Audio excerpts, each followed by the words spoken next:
n'avez pas monté sur les... Ah ouais? Je pensais qu'on les avait foutus sur une ferme.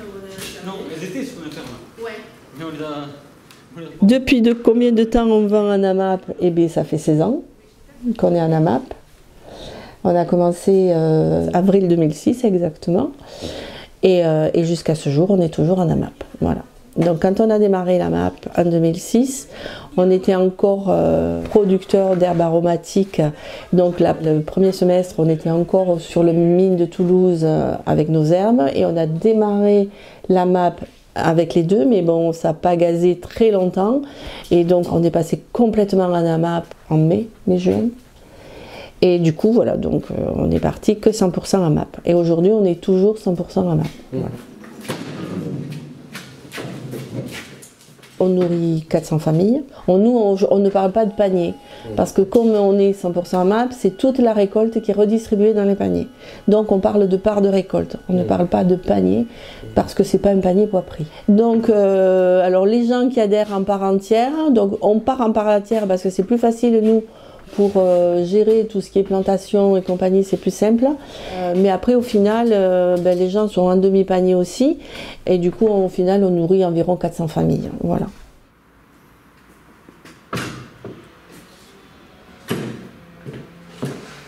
En 1955, ils sont venus dans le quartier des Sables, à Lonnaguet, chemin Boudou.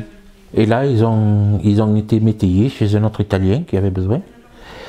Donc ils ont travaillé dur, très dur, et ils ont acheté une petite propriété à Aucanville, avec toute la famille, le grand-père, mon oncle et mon père, et les femmes, et tout le monde travaillait là. Et jusqu'au jour où bon, il a fallu se séparer, parce que bon, c'était la promiscuité quand même, de vivre en famille, il faut le supporter. Après, ma mère a décidé de venir acheter du terrain sur Saint-Jory. Parce qu'à l'époque, déjà, beaucoup de maraîchers vendaient leur terrain du quartier des Sables, là, tout ça, ils vendaient pour la construction, il y en avait beaucoup. Donc il y a eu une grosse migration d'Aucanville, de la Lande, tout ça, et tout le monde venait sur Saint-Jory.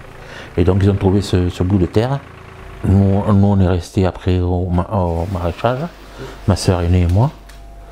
Et on a agrandi un petit peu la ferme, elle était 1,5 hectare dans les années 69. C'était déjà une grosse ferme.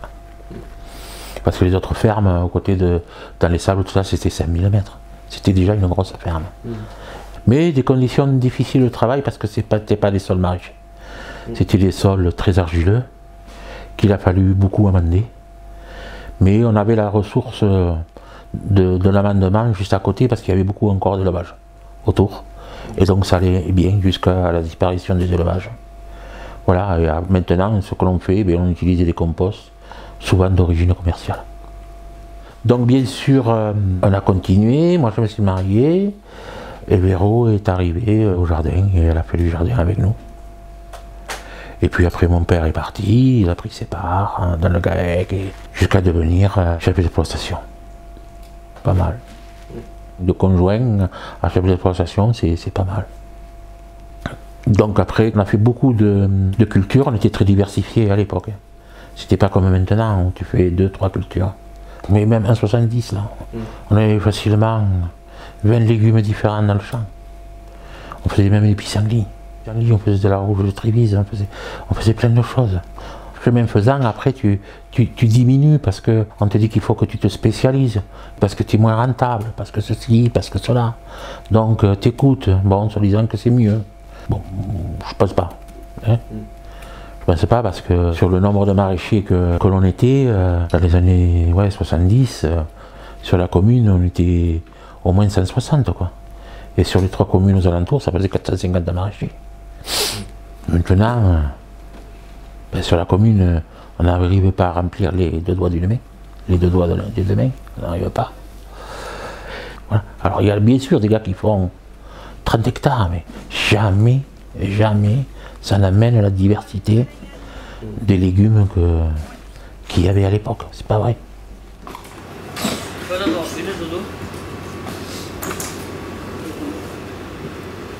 Donc demain c'est bouclé? Oui.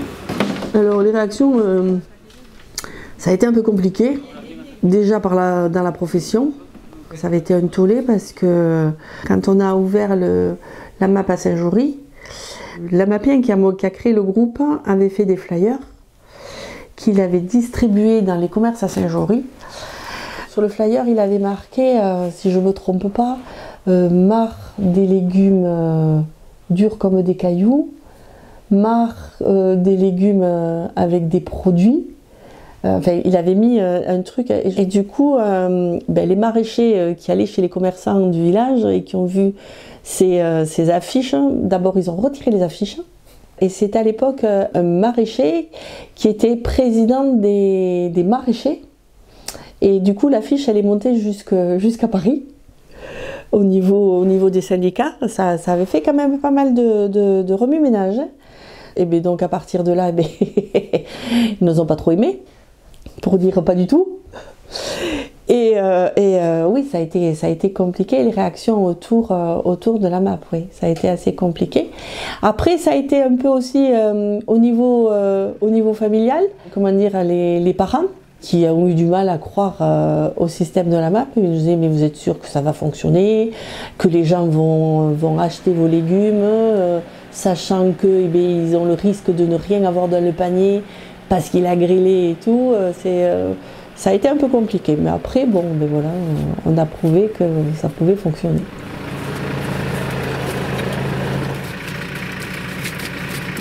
Comment s'est passée votre transition vers l'agriculture biologique? Alors, difficilement sur le plan technique, parce que il m'a fallu réapprendre des choses. Donc faire confiance à la nature, faire confiance que dans la nature il n'y a pas que des mauvais, il y a aussi des bons. Alors au début tu sais pas si ça va durer, mais tu te dis bon allez on va faire, donc c'est compliqué, tu passes beaucoup de temps et de nuits blanches à savoir si je fais ça, est-ce que je le fais bien, est-ce que je le fais pas bien, qui c'est qui t'aide techniquement, pas grand monde, au tout début je parlais. Après, il y a tout le temps eu ces histoires des conventionnels qui tapaient sur la tête des bio. Donc le problème, c'est que toi, tu es un conventionnel qui va vers les bio. Les bio, ils te disent non mais qui c'est ce gros con là, il vient vers nous, mais on va pas lui apprendre. Donc tu prends une cartouche quand tu t'approches d'eux. Pour du compte, tu te trouves sur la ligne du milieu. Ah, celle-là, elle est compliquée. Donc du coup, il te faut avoir un putain de caractère de con, mais heureusement, tu as le soutien des AMAP. Et les AMAP te soutiennent. Et donc ça a permis de quoi? Ça a permis que je suis allé vers le bio, on pourrait dire vers une labellisation bio, parce qu'on est labellisé bio. Mais là, au début, on s'en foutait, on respectait le cahier des charges, le cahier des AMAP, là. Donc ça suffit, normalement. Puis voilà, tu as les yeux des autres en face de toi, quoi. Il faut être à l'aise, quoi, pour les regarder. Donc eux, ils ont permis que, parce que dans un marché normal, conventionnel, c'est très difficile de pouvoir aller vers le bio. Parce que tu as 3 ans de conversion, et pendant ces 3 ans, il faut que tu puisses vendre tes produits, que tu ne traites plus, et il te faut le vendre au prix des conventionnels. Avec des techniques qui quand même, ça te coûte plus cher, parce que tu n'as pas les désherbants. L'herbe, il te faut l'enlever à la main. Et tu te lances pas, à moins d'avoir assez de terre et d'avoir des terres qui sont convertissables en bio immédiatement. Voilà, le souci, il est là. Pour nous, c'était très compliqué. Les terres, elles n'étaient pas en bio directement. Il n'y aurait pas eu les AMAP, on n'allait pas vers le bio. C'est tout bête. C'est la soupe la plus rentable, parce que tu la bois, tu la remplis en même temps. C'est ça qui a fait.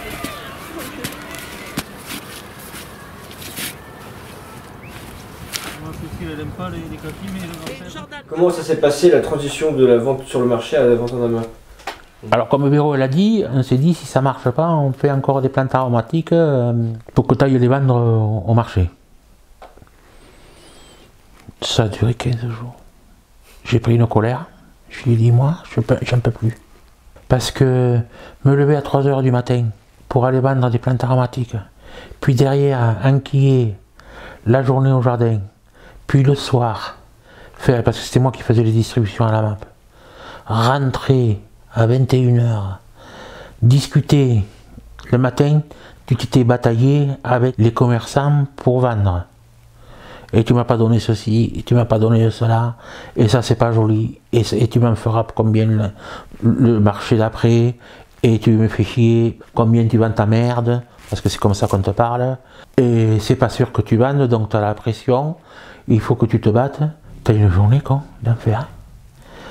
Moi au bout de 15 jours j'ai dit j'arrête. Je ne peux plus, ou tu choisis l'un ou tu choisis l'autre, con, j'arrête. Alors on n'a pas arrêté bien sûr, les autres ils avaient payé. On a dit, bon, ils ont payé, on va laisser tomber l'autre truc. Bon, c'était prévu de le laisser tomber. Hein. Et c'est pour ça qu'on était à 100% en AMAP. Donc la transition, ça a été très dur, ça a été très difficile. Même que, bon, après, économiquement, la première année, en plus, on avait fait les comptes et au mois d'août, on avait vu qu'on rentrait dans le rouge, parce qu'on n'avait pas bien calculé. Il y avait des frais qui s'étaient mis là et qu'on ne pensait pas qu'ils y étaient. Donc on commençait à ne plus avoir de revenus. On a dit il faut qu'on arrête. Et donc à l'époque on faisait tous les 6 mois les contrats. On a dit bon on arrête, on va leur annoncer qu'on arrête. On avait fait un plan de voir qu'est-ce que c'est qui n'allait pas dans notre fonctionnement et qu'est-ce que c'est qu'il fallait mettre pour que ça fonctionne. On avait regardé, mais on a dit bon ils iront jamais. Avec une petite, il y avait une augmentation du prix de la part. Et donc on a dit bon tant pis, donc on a proposé et voilà, ils nous ont dit non tu n'arrêtes pas, Alain. On était assis tous à l'Assemblée Générale, toutes les AMAP, et ils se sont tous levés quand ils ont dit non tu n'arrêtes pas. C'est assez surprenant, non tu n'arrêtes pas. Et je me souviens très bien, il y en a une qui m'a dit bon on te connaît quand même maintenant, on commence à te connaître à toi. Tu as dû faire sûrement un truc avec ce que tu avais besoin, parce que tu as dû compter. Ben oui, j'ai compté, bien sûr que j'ai compté. Si je vous dis que j'arrête, c'est que j'ai compté. Alors, combien il te faut? Et voilà. Ok. Ils ont accepté, on a fait. Pourtant, ils ont accepté, ils avaient un panier. Alors, ils avaient un panier, le premier panier. Quand on le regarde, on dit purée quand même bon. On les a fait souffrir. Parce que le premier panier, comme on faisait beaucoup de plantes aromatiques avant, il y avait beaucoup de plantes aromatiques. C'était la moitié du panier, c'était que des plantes aromatiques. Bon, t'avais un paquet de ciboulette, un paquet de basilic, un paquet de persil. C'était fou. Mais c'est pas ça, c'est pas avec ça que tu manges. Bon, mais ça, il fallait nous laisser le temps. Ils nous ont fait confiance. Il y en a encore qui sont là depuis le début. Comme il y en a d'autres qui sont partis. Ouais.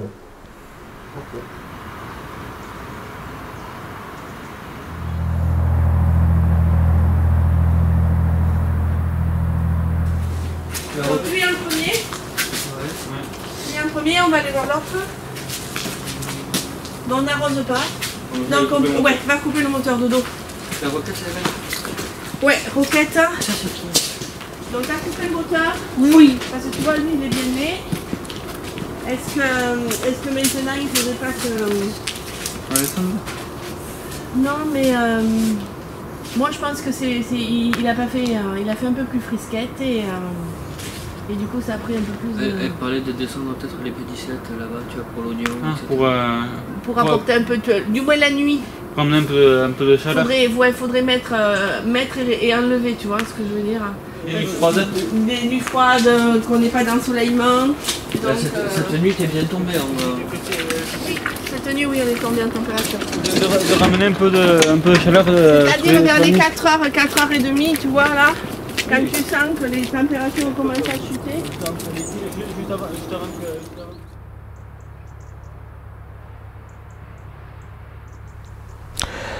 Alors, bon, c'est bien plus simple pour un paysan d'avoir ces terres qui deviennent constructibles.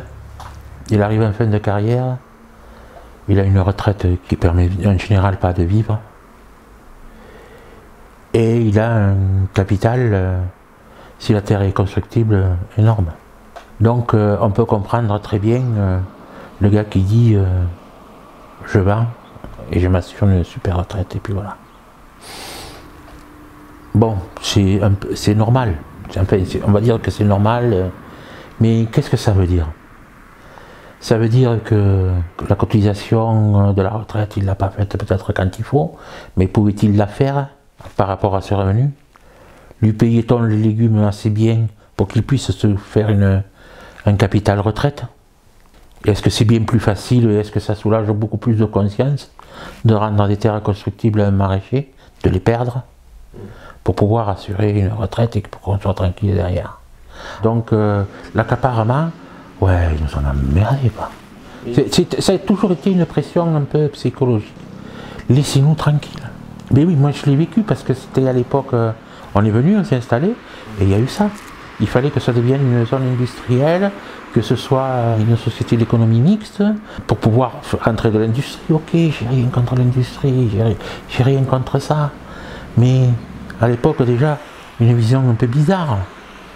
Si tu veux, on mettait de l'industrie à côté des maisons d'habitation. Avec tout ce que cela peut comporter de néfaste par rapport aux habitations. Alors vous mettez de l'industrie, mais pourquoi vous mettez les habitations? Moi je leur disais, mais laissez une zone agricole de tampon, les gens vivront mieux.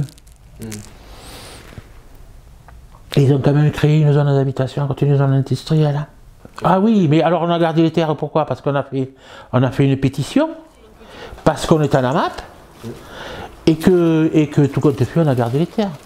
Mais on a gardé les terres, pourquoi? Parce que c'est des bonnes terres, déjà, et puis de deux, même quand on propose beaucoup, si on le divise par le nombre de personnes qui y vivent dessus, si on fait une carrière, c'est 40 ans. Donc si on ajoute tous les salaires, hein, rien qu'en parlant de valeur économique, tu as 5 personnes qui vivent dessus pendant 40 ans. C'est beaucoup. Et le capital de la terre n'arrive pas économiquement à remplacer ce truc-là. Même si on t'en donne 2, 3 ou 4 millions d'euros, mais le reste, il n'arrive pas à faire vivre 5 personnes. Avec ce capital-là, tu ne feras pas vivre 5 personnes pendant 40 ans. C'est 30 000 euros une personne. Pour qu'elle ait un salaire pour manger et payer ses charges. Bon, 30 000 euros, ça fait 150 000 euros par an. N'est-ce pas? On le multiplie par 40, ça fait 6 millions d'euros. Mais la terre, on ne te donne pas 6 millions d'euros. On va te donner 1 million et demi. On n'y arrive pas. Donc le seul qui fera fortune, c'est moi. Mais pas mes descendants. Non, pas tes employés qui sont là, qui travaillent. Et tu nourris personne. Mais les terres, c'est fini. C'est plus renouvelable. Au bout du bout, qu'est-ce qu'on aura gagné? Qu'est-ce qu'on aura gagné? Rien.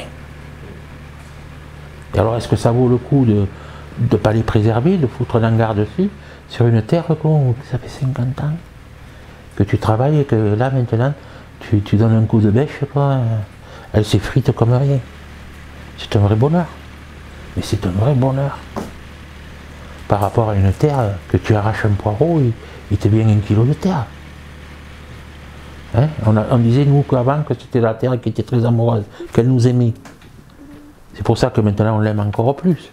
Mais elle était amoureuse, pourquoi? Parce qu'elle s'accroche aux bottes. Elle ne te lâche pas de la botte, elle est amoureuse. Bon, alors si elle t'a donné de l'amour, après, il faut lui en donner un peu après. C'est elle qui a commencé. C'est rigolo. Tu ne retrouves jamais la valeur agronomique de la terre. Jamais. Le pape vous a aidé quand même. Oh, quoi, énormément. Annie, quand elle l'a su, oui, elle nous a aidé énormément. Annie, avec Michel Sarail, une pétition sur Internet, 3000 signatures en 2 jours. Beaucoup de monde qui se sont réunis à notre cause. C'est le bordel à Toulouse Métropole, quoi. Hein, parce que c'était Toulouse Métropole qui voulait nous les rendre constructibles. Ça te prend la tête aussi, parce que toi tu te dis qu'on t'es au milieu de l'affaire aussi. Hein. C'est pas si évident que ça, hein, Ok, on défend les terres, mais c'est toi. Ça a été un moment bien, si tu veux, très bien, parce que avant je me battais seul, avec quelques gars, mais qui ont dévié parce qu'on leur a promis du constructible, donc ils ont lâché le morceau. Et là, tu retrouves toute une communauté qui est quand même qui comprend. Et donc, toute cette communauté fait que tu peux défendre les choses. La MAP, elle te permet, bon, eh bien, de t'asseoir économiquement, hein. Elle te permet d'aller vers le bio, des méthodes de culture beaucoup plus agronomiques et tout ça. Ça te permet de réfléchir à tout ça. Ça te permet de faire plein d'expériences de variétés, de conserver des variétés, de faire plein de choses. Et ça te permet même de conserver des terres. Ce qu'essaye de faire Terre de Liens. En définitive, prenez tous les paysans, proposez-leur de faire ça. Si vous leur donnez des revenus, en plus, qu'est-ce qui se passe? C'est que mes 2 enfants, les premiers, ils ne veulent pas entendre parler de la ferme parce qu'ils ont connu le truc où il fallait aller vendre au marché-gare et c'est pas sûr que tu allais le vendre. Hein? Donc ils te voyaient galérer. Du coup, tu as un système où tu peux embaucher des salariés, où le dernier de tes enfants, eh bien, il voit pas ça comme un truc pas bien. Hein? Il trouve ça formidable, boum, il s'installe. Ben, la chanson, elle est vite. C'est pas compliqué. Messieurs les consommateurs, quoi. C'est à vous. Et alors, vous payez plus cher, moins cher? En définitive, la marge que vous laissez au distributeur, vous la laissez à nous. C'est que ça. C'est pas plus compliqué. Et regardez ce que ça permet derrière. Qu'est-ce que ça permet derrière?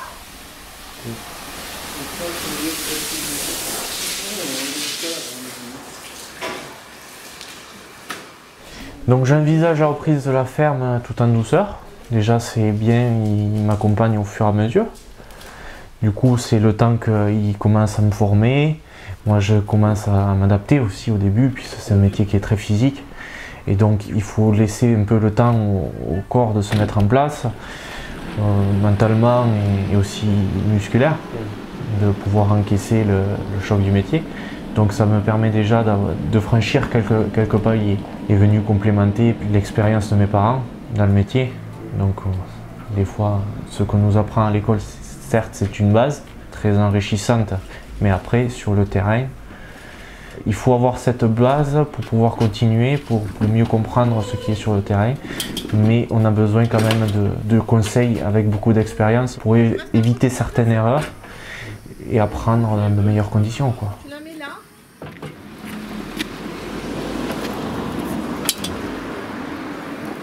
Donc oui, je souhaite continuer dans le système AMAP. Mes parents, depuis la fin de ma période scolaire en 2019, ils m'ont laissé le choix, le libre arbitre de choisir quel système de commercialisation je décide de choisir.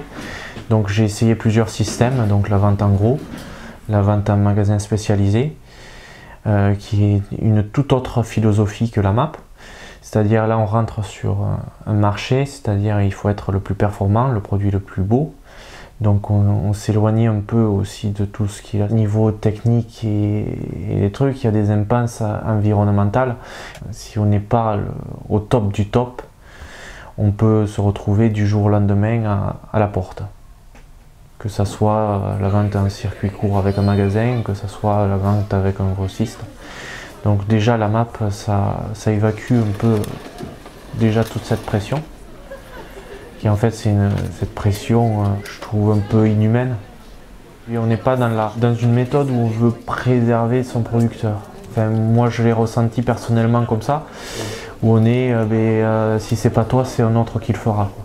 Tandis que là, on avait la map, on a le contact avec le consommateur direct, donc on a le retour déjà qui est très important avec le consommateur, de savoir si déjà notre produit est bon, s'ils sont satisfaits. Et souvent, on a de très, très bons retours, chose que dans le système inverse, ce qui revenait souvent, c'était surtout les aspects négatifs de ta marchandise que les aspects positifs. Donc après, la map, contrairement à le truc, c'est une réelle garantie économique qui fait une pérennisation aussi de la ferme. D'avoir la clientèle qui sont fidèles, et même que s'il y a la grêle, même s'il y a des intempéries, au moins ils sont là, comme dans les bons, comme dans les mauvais moments, et du coup c'est ce qui facilitera mon installation. C'est sûr, ça me permet d'avoir une certaine visibilité, donc on vit moins dans la précarité, on va dire. Donc du coup on peut se projeter plus à long terme qu'à court terme.